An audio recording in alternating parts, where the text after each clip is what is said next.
All right, I got to keep this short and sweet. Hey, everybody, Shane here from DailyAstrocat.com. And I'm here because I want to tell you about a little thing going on Monday, and it's the new moon in Scorpio. The new moon in Scorpio is going to occur at 4:27 in the morning, East Coast time. That's my time.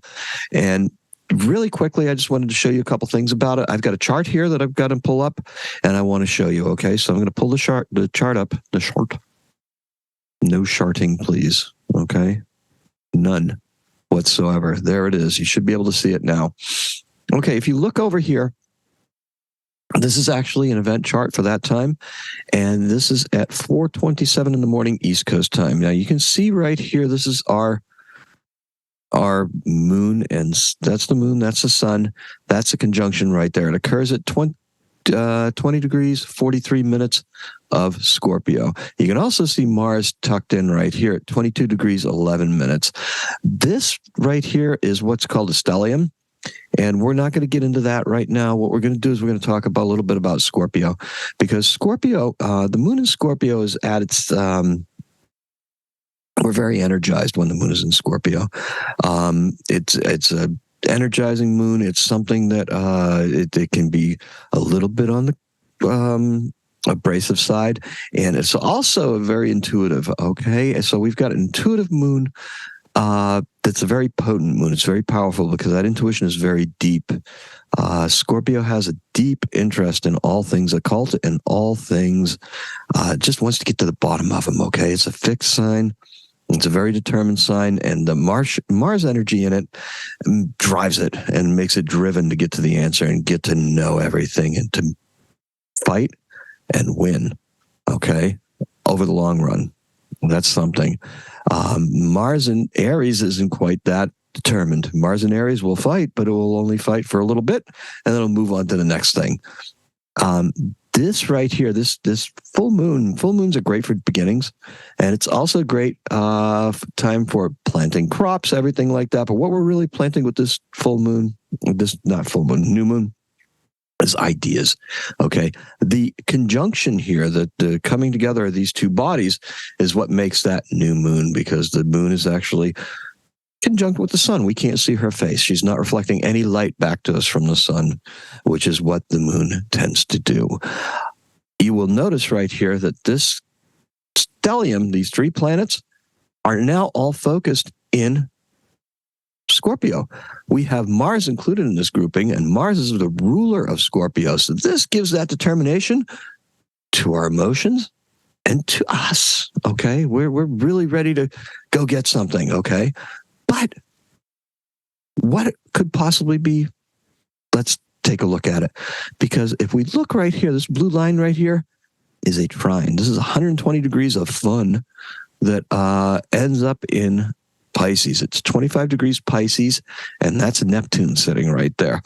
This is a creative new moon. Because of that, it's a water sign.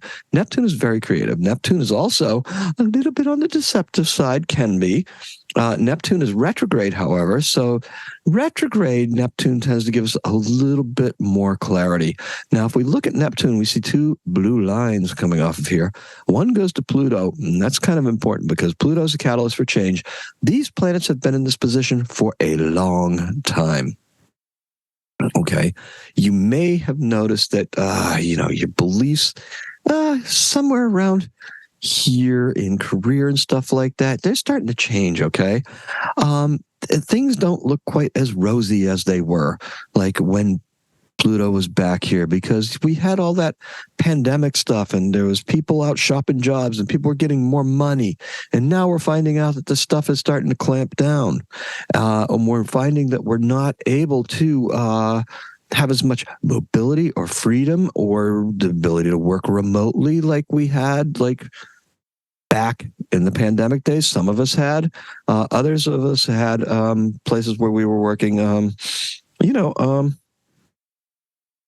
oh my goodness. Why did that light just go out? That's annoying. All right. Here I am in the dark. Hi, guys. Oh man, I can't believe that. All right, we're just going to have to deal with it like this. We're talking about Pluto. We're talking about changes in the workplace. We're talking about the long-term relationship between Neptune and Pluto being in this sextile position, which is 60 degrees. They're two signs apart.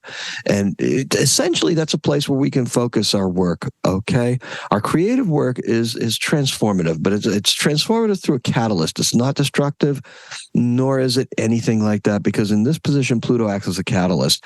You'll also notice that there's another one right here between Uranus and Neptune. Now, Uranus is that lightning strike, that sudden change. Well, it is for personal planets, okay? These planets out here, Uranus, Neptune, Pluto, these are called transpersonal planets. They're seen as higher vibrations of the personal planets, but they do so in such a way that they affect the world around us, or they force us to look outside of our own existence right here, where we're, this corporeal being, where we're at right now. We can look beyond that. We can go beyond some of these things. Uranus in Taurus and Neptune in Pisces, we're looking at, opportunities. What are the inventive opportunities? What is Uranus anyway? If it's not this sudden thing or this, oh my goodness, this dangerous flash in the pan. Yeah. Uranus is considered to be a higher vibration of Mercury. So it takes that communication thing and it invents things. It's a larger communication. It's more of a network type of communication. It's more like broader technology. It's not personal technology. It's inventive. It is very fixed. And it's also very quirky and eccentric. So it will do some things. It has some oddities to it, let's say. And in this position right here, you can see now the red lines coming off it. This is an opposition to the sun, Mars, and the moon. Now, there's some people that are saying that, a Uranus Mars would make us accident prone. Okay.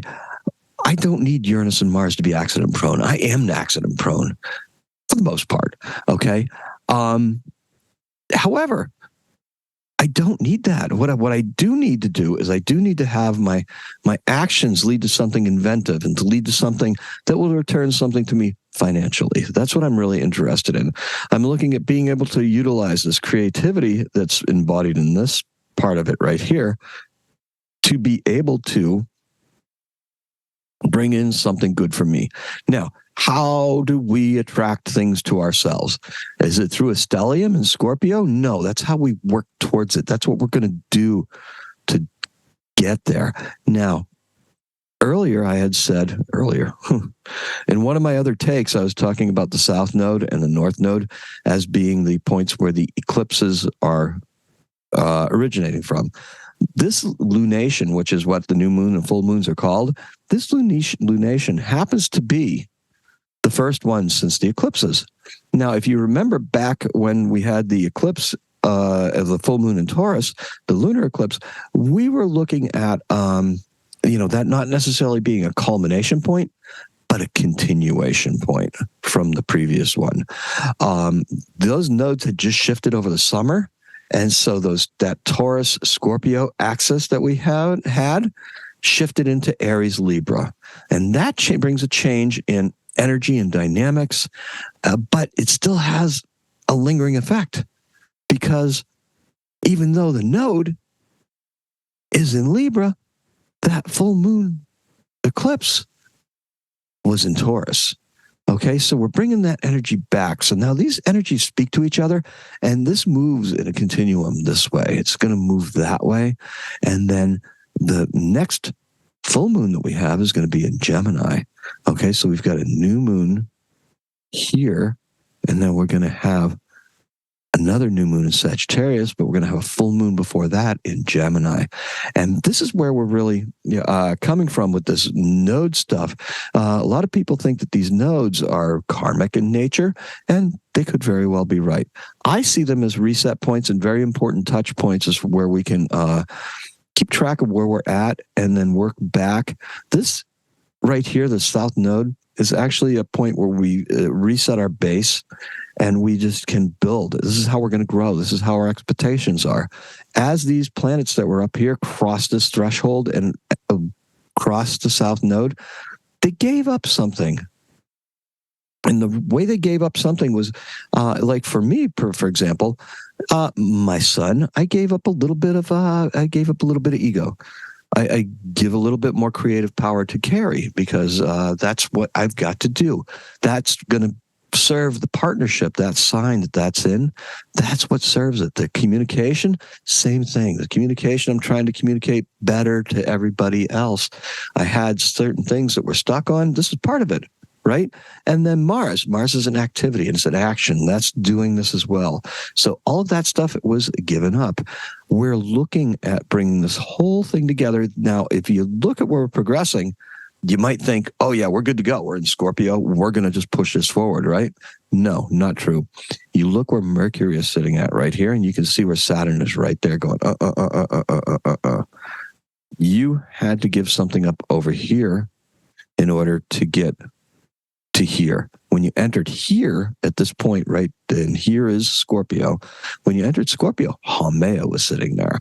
Now, Haumea actually had a hand in reforming each one of these different aspects of ourselves. So if you think back to where you were just right around Halloween, perhaps, you may have been undergoing some stuff. You may have seen some things going on, and you're going to be looking at things a lot differently than you did, say, like in September.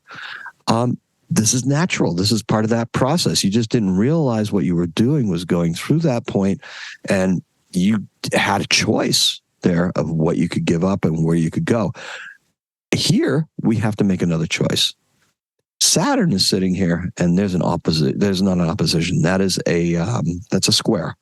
Now, the squares are challenging, and it basically is something we've got to figure out. Now, the way we try to figure out these squares is if we take and we look where we're at right here. This is a fixed sign in Aquarius. This is a water sign. That's a water sign here. So we've got water, but Scorpio is fixed, okay? Scorpio is fixed. But here where Mercury is, that's mutable. Okay, so we have a mutable fire sign, Sagittarius, and we have the mutable water sign, Pisces. These two here, it's easy. It's not like fixed energy where it goes, oh, you have to do this. It's like, no, think about this. You've got to focus, because what's going to happen is that as you come around, you're going to come into another aspect with Pluto. And when we start coming into aspects with Pluto, we will realize that what we're going to be trying to work through at this point right here doesn't culminate in Sagittarius.